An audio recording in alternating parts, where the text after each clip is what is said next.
Nicole Donkers.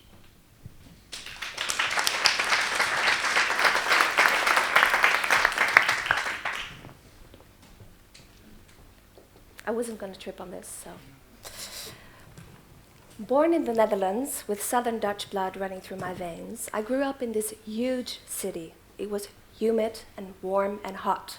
Surabaya, on the island of Indonesia, that's where I grew up. As a child, we lived on the Jalan Supratman 7, which is a colonial house, big, with an orchard, and in our back garden we had this very small swimming pool with a statue. We called her the Gracie Mina, or in Dutch, Dolle Mina. As children, in the weekends, we went to Tretes, which is a village in the mountains, and there it was cool. And we as children actually tortured these spiders when they came up in the morning dew.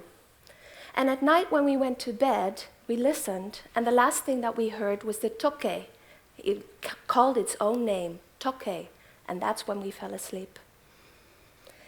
Indonesia in the 70s is, I have to say, Indonesia's hospitality and tolerance are part of my childhood. It's the way I grew up, and I'm trying to be a little modest, so forgive me for that.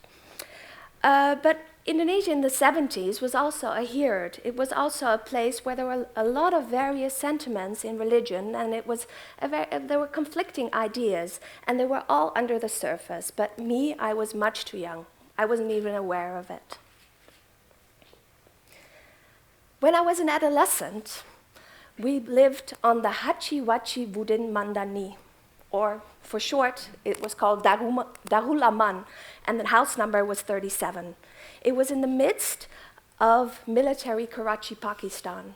It was very safe because our neighbors were Pakistani general.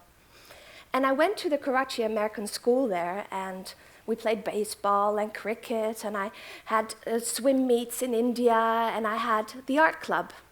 And that's where I encountered my love for art. I really, really love art. In Pakistan, we also had, on the Karachi American School, we also had a yearbook. And this yearbook showed this very enchanting and busy life and very protected life. But it also showed a very explosive period, because in that period, the whole international community had to evacuate from one day to the other, except our Dutch. We Dutch and Belgian, we stayed behind because we were not the people that were speaking English. But at that moment, there was a lot of hostages taken on the embassy in Tehran, and it was a very, very scary period. We were grounded in our home, and I played Fight the Kite with my neighbor boy, and I became aware of the glass on his kite. Now I'm a couple of years older and hopefully some wiser, but I'm a sister, I'm a daughter, I'm an aunt, I'm a neighbor, I'm a civilian, I'm a taxpayer, and I'm a worker. I work in this labor market, or as we call it, the labor market. I have two jobs. I'm a civil servant, and I work for the Ministry of Interior Affairs and Kingdom Relations in the Netherlands. And I'm a policy maker, and I make policies on identity management. Digital identities, but identity management in general as well. And on the other hand, I'm an artist. I make art, and I exhibit. Next week, I'm exhibiting in Brussels. So I do a lot of art as well. Two jobs, two careers. Am I the civil servant with a hobby? Or am I this artist trying to get by to pay your bills? Yes, what am I? All different kinds of assumptions that fade somehow, because I do acknowledge this double career, and I am an artist and a civil servant. As a civil servant, I work for this project, and it's really, really amazing, because it's about identity. It's about what does identity look like in the future, in 2025. Does anyone know? Probably not, because none of us have a glass ball, so we wouldn't know, but we have to kind of think about it, and what will this bring to us? What will this bring to us people, but also what will this mean for the role of government? Policy making is about trying to find a comfort zone. It's about looking for the best solution for the problem. So it's about the comfort zone. And as an artist, I kind of confront the term identity. I actually look for the places where it hurts, where it jugs, where you really feel that it rubs. It's about trying to find the smallest thought patterns that are in our assumptions. It's also about Botox and makeup. It's about our evolutionary question in can we live longer or not? One of the things that I really like doing in my art is I like to construct identities. It's not only about being anonymous or putting yourself into the picture or outside of the picture. It's also about profiling yourself. Who hasn't done this? Oh, I have a really nice scent. Let me make a profile of myself. Let me make a profile of you. It's about profiling yourself. It's about constructing your identities in who you are.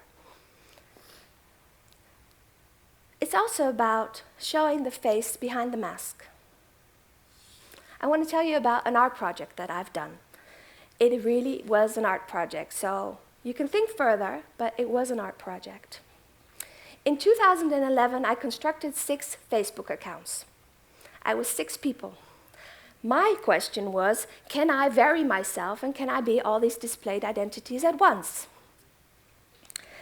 I was different. I was older, I was younger, I was female, I was male, I lived in all these countries and I spoke all these different languages and I had all these time zones. Busy. And I also, these characters or these identities also had different kinds of jobs. One was a journalist, and the other one was a cashier. Patricia was the cashier. She lived in London, in one of the suburbs, and she had a 5-year-old son. And one of her main goals to be on Facebook, but also to be on social media, was to confront her own goal, is how do I accept my weight gain? How do I accept that?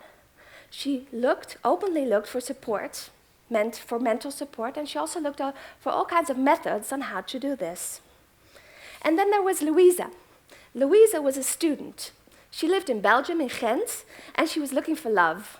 But she was fascinated by all the fascinations that other people have, and she wrote a big blog on them. So I was writing at night. You can see it was really, really busy. And it was a period that I had a lot of different kinds of conversations in different languages, and I had a lot of fun. But somehow it stopped also. Because was I violating all these Facebook policies? I think I was. But don't worry, Facebook, I deleted them. Anyway, when I stopped this project, I was actually I was kind of sad because there was limits to identities. There was limits to my identities. So was I more than just these 6 people? I'm still looking for that question, or trying to answer that question. Anyway, you can see that Facebook gave me a lot of inspiration on constructing identities. But it's not only for me as an artist, it's also for me as a civil servant, because that is how the world is at this moment. So many displayed identities. Well, anyway, if you take all this in insight, look at me now. I'm Nicole, but please look at me again. I'm all the Nicoles that I am. I'm this girl, this child that grew up in Indonesia. I'm this girl that fiercely fought her kite with this neighbor boy. I'm Patricia, and I'm Louisa. But I guess I'm just me. Thank you.